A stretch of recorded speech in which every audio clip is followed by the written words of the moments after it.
reported versus the reality of it would lead you to believe the Russians almost managed to get into our voting booths. And that was not the case at all with this story. So let me put that on hold for a minute. I'm going to pivot here, and I want to get to Katie Hopkins, who we've got on the phone now. She's the global columnist for the Daily Mail. Katie, thanks for giving us some time. Katie, are you there? Sorry. I'm so sorry. Yeah. Thank you. Thank you for giving us some time today. I appreciate that. Here we are. When I ask you to come on the show, we've got yet another terrorist attack, it appears, this time in France. Absolutely. We've just had pictures through of the attacker. He's now dead, lying on the floor outside Notre Dame.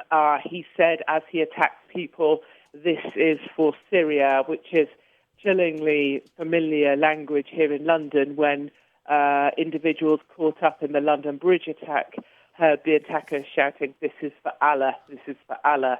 And we've just seen pictures as well of some of the injured in hospital. And I say the wounds that are still visible across people's necks and arms, the blows some people took fighting back against the attackers in the UK, quite traumatic to see.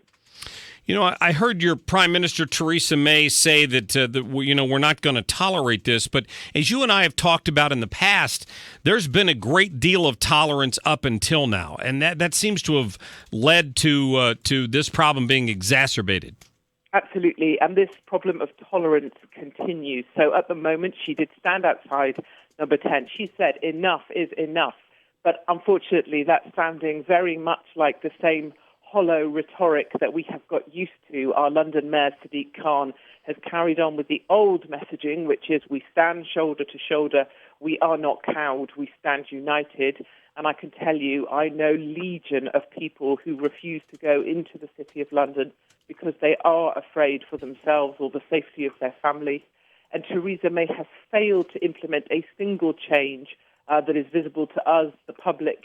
Since the last attack on Saturday, we have not rounded up the 3,000 on the watch list. We have not incarcerated the 23,000 known to authorities.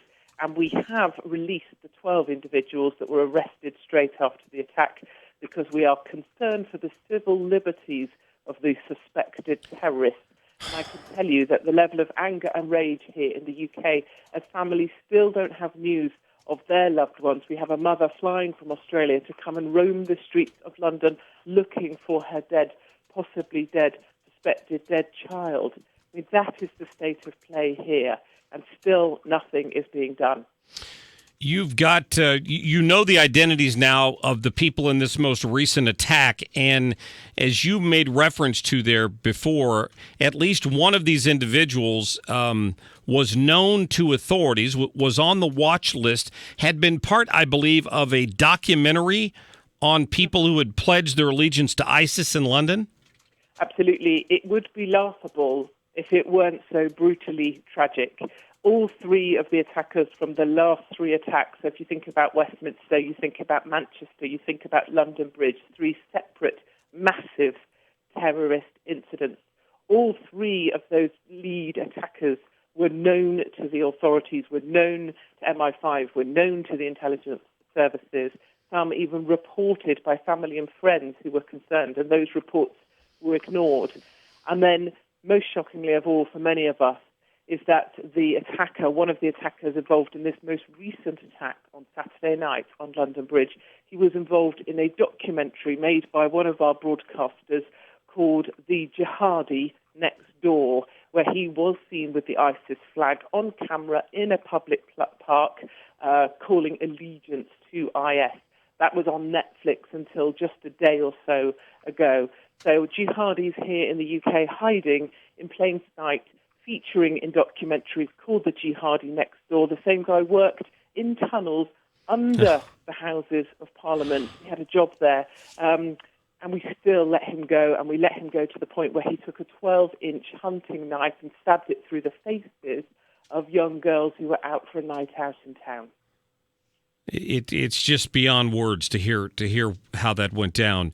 Before I let you go, Katie, I read where the London mayor Sadiq Khan is now pushing for Donald Trump to not be invited to London. Is it because he doesn't like the truth that Donald Trump is speaking? I cannot word this strongly enough. Sadiq Khan, the London mayor, was sworn in on the Quran. He has a history and reputation of defending terrorists when he was a lawyer. He was a consultant lawyer for the 9/11 bomber. He was the legal representative for Farah Khan, a guy who said we should kill all white people. Sadiq Khan campaigned to get him into the UK. The same man that is now campaigning to have the very brilliant Donald Trump not allowed into the UK. I always say that Sadiq Khan has wanted to create his own version of Londonistan, and I think he's doing a very fine job of it. What I would say, of course, is that America should look to the UK. Let us be a warning to you. Please defend your country. Please get a travel ban in place. And we now look to Donald Trump for hope. He is the last glimmer of hope for us, because I believe this country I love, that I joined the army to fight for, has truly fallen and is still falling. Katie Hopkins, thank you for those words, and thank you for your great reporting on this. I appreciate your time. Thank you, sir. Have a great day. Katie Hopkins, global columnist with the Daily Mail. Have I mentioned how much the left, which is the mainstream in London, detests Katie Hopkins because she speaks the truth about their mayor and about their lackadaisical attitude toward the radical elements of Islam that exist within their culture? They despise her. They try to go to court and shut her up. It's unbelievable what happens over there. Let me get to a break. 314-969-9797, 866-455-9797. We'll get to your phone calls. And, of course, if you missed part of that interview with Katie, you can always go to 971talk.com/Cox. We will have those interviews up there shortly and pushed out on Twitter. When we come back, we'll wrap up the soapbox, which I started and had to stop because I wasn't sure we were going to get Katie, but we did. And we'll invite Chris Arps, of course, who did a great job filling in for me yesterday, back for his normal Tuesday segment. We'll be right back.